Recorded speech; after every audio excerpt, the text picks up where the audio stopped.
am old now. My sword arm is weak, my eyes dim, but my memory is sharp as the day I first saw him. Ragnar Lothbrok. They speak his name now like it's a saga, a myth carved in stone. But I was there. I sailed with him. I watched a farmer become a king. I saw a dreamer become a conqueror. And tonight, I'll tell you his secrets. The Viking code that turned an ordinary man into a legend. So listen, young warrior. Because what Ragnar taught me about power, ambition, and glory will change how you see the world. This is not a story. This is a lesson. You are the most dangerous man on this earth.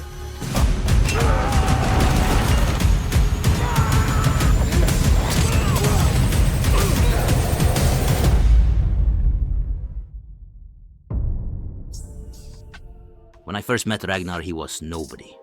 A farmer, a husband, a man who tilled soil like his father before him. But there was something in his eyes. Something restless, hungry, dangerous. While the rest of us sailed east, raiding the same villages year after year, Ragnar looked west. He stared at the horizon like it held secrets only he could see. The elders mocked him. Earl Haraldsson told him to stay in his place. They called him a fool for dreaming of lands across the Western Sea. But Ragnar didn't care. You see, most men follow tradition because it's safe. They do what their fathers did, what their grandfathers did. They stay small because the world tells them to. But Ragnar? He questioned everything. Why do we raid the same poor villages, he asked. Why not sail west, where riches wait in Christian monasteries? And when they laughed at him, he didn't argue. He built his own ship, in secret. He studied the sun compass. He prepared in silence. Then one spring morning he sailed, without permission, without approval. Just vision and the courage to act on it. That's the first lesson Ragnar taught me. The world belongs to those who see what others can't. Most men die in the same place they were born. Not because they lack strength, but because they lack the vision to imagine something greater. Ragnar saw England before he touched its shores. He saw wealth, power, glory, and he refused to let fear or tradition stop him. So ask yourself, what are you not doing because the world told you it's impossible? What dream are you burying because others can't see it? Ragnar would tell you, build the ship anyway. Sail into the unknown, because legends aren't born from comfort, they're born from courage. Now, some think Ragnar was reckless, that he gambled with his life and got lucky. They're wrong. Ragnar was the most calculated man I ever knew. He took risks, yes, but never blind ones. Before that first voyage to England, he spent months preparing. He studied the stars with an old wanderer who knew the western road. He tested his ship in storms. He chose his crew carefully. Not the loudest warriors, but the most loyal. When we finally sailed, it wasn't luck that led us to Lindisfarne. It was preparation meeting opportunity. And when we raided that monastery, when we returned with silver and gold, Ragnar didn't celebrate. He planned the next raid. That's what separated him from every other warrior. He understood something most men never learn. Fortune favors the prepared. You can't just dream big and hope. You must study, train, build in the shadows. Then, when the moment comes, you strike with precision. I've watched men die because they confused bravery with stupidity. They charged without thinking, fought without strategy, but not Ragnar. When he fought King Horik, he didn't attack immediately. He waited. He watched. He learned the king's weaknesses. Then, when Horik felt safe, Ragnar dismantled him piece by piece. When he raided Paris, he didn't just bring warriors. He brought siege towers, battering rams, plans. Ragnar knew the difference between a conqueror and a corpse is preparation. So here's your lesson. Stop charging blindly at your goals. Study the field, build your weapons, choose your moment. Then, when you move like a wolf. Silent, calculated, lethal.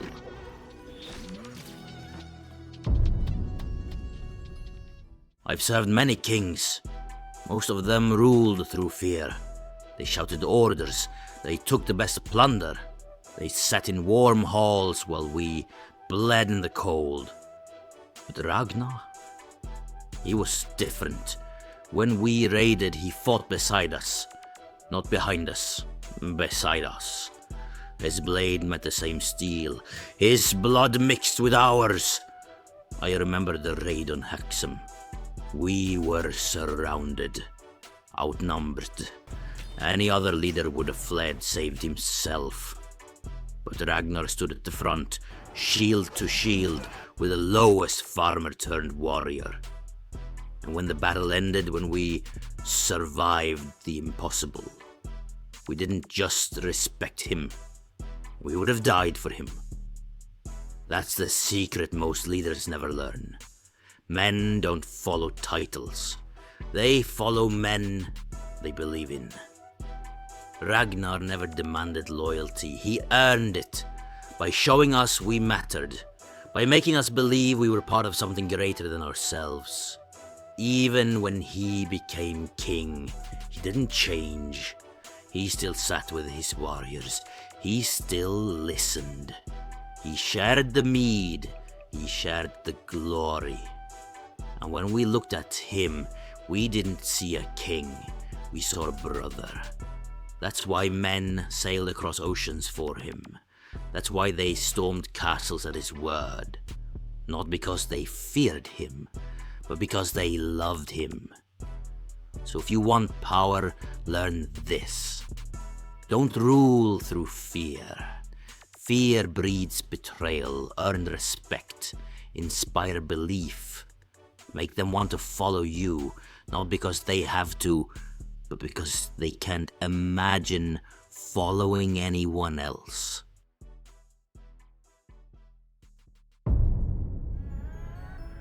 Here's something most warriors never understood about Ragnar.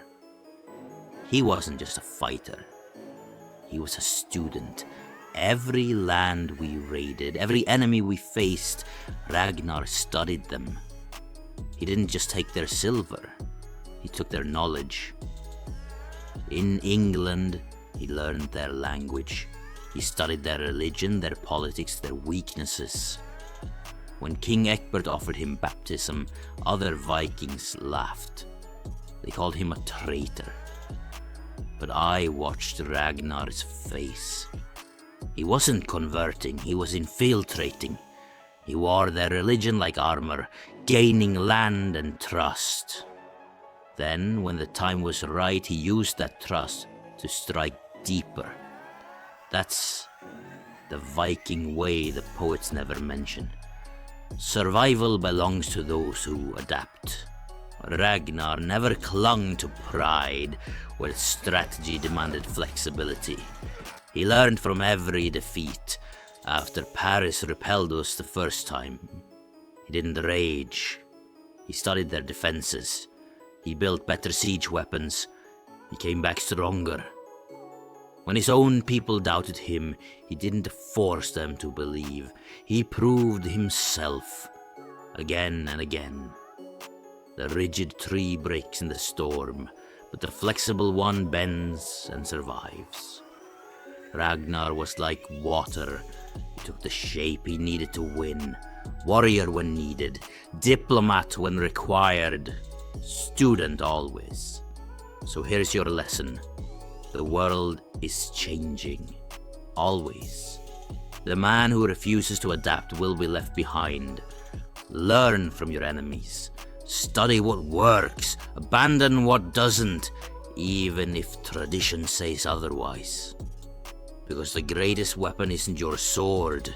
It's your ability to become whatever the battle requires.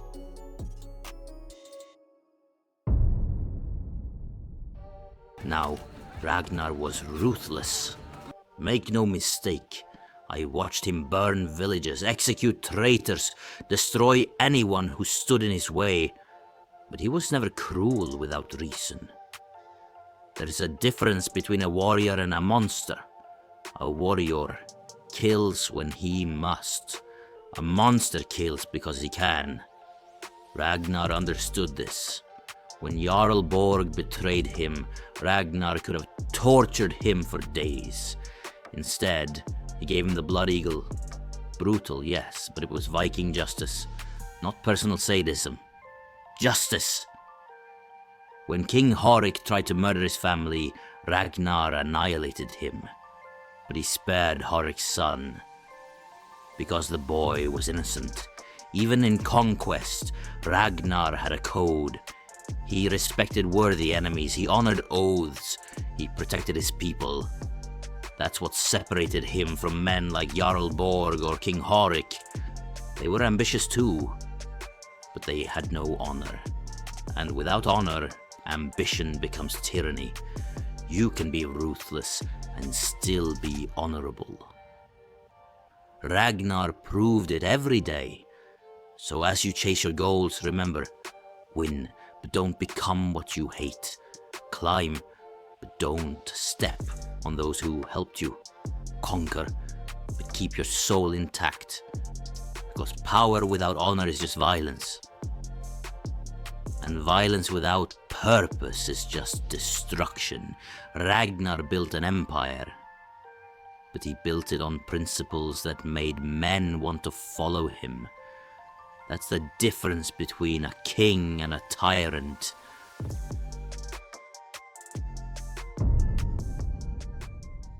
But here's what the skalds don't sing about. Ragnar's glory came with a cost.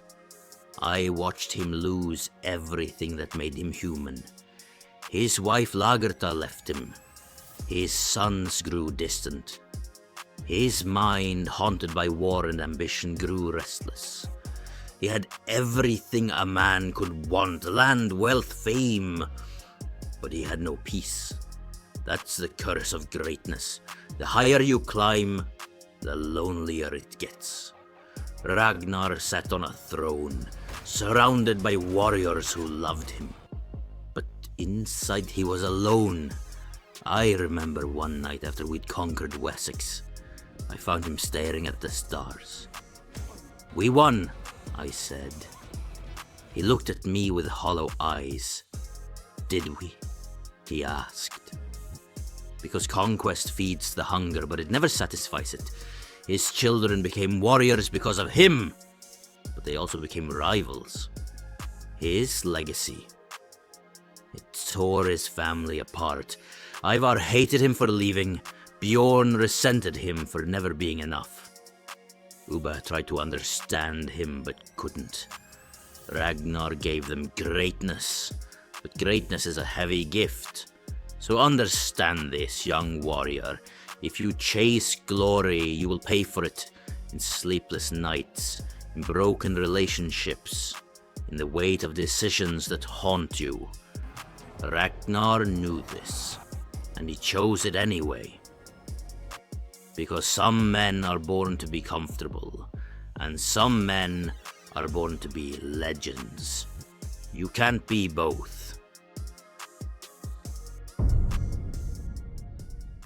The last time I saw Ragnar, he was preparing to sail to England. Alone. We all knew it was suicide. King Egbert wanted him dead. King Aela wanted revenge. But Ragnar didn't care. "Why are you doing this?" I asked him.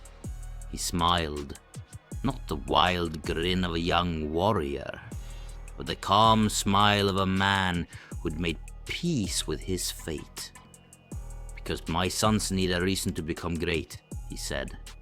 And then I understood. Ragnar wasn't giving up. He was planting a seed. When they threw him into that pit of snakes, when he died in agony, whispering about his sons, he wasn't ending his story. He was beginning theirs, because his death sparked the great heathen army. His sons invaded England, not for land, but for revenge, for glory, for their father's name. Ragnar's death made him immortal. That's the final lesson he taught me. Legacy is greater than life. You will die. That's certain. But how you die, how you're remembered, is the only thing that matters. Ragnar chose his death. He turned his end into a beginning. And now, centuries later, his name still echoes. Not because he lived the longest, but because he lived the loudest.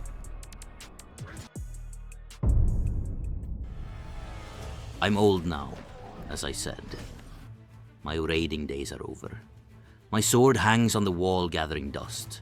But when young warriors come to me, when they ask about greatness, about glory, about power, I tell them about Ragnar Lothbrok. Not the myth.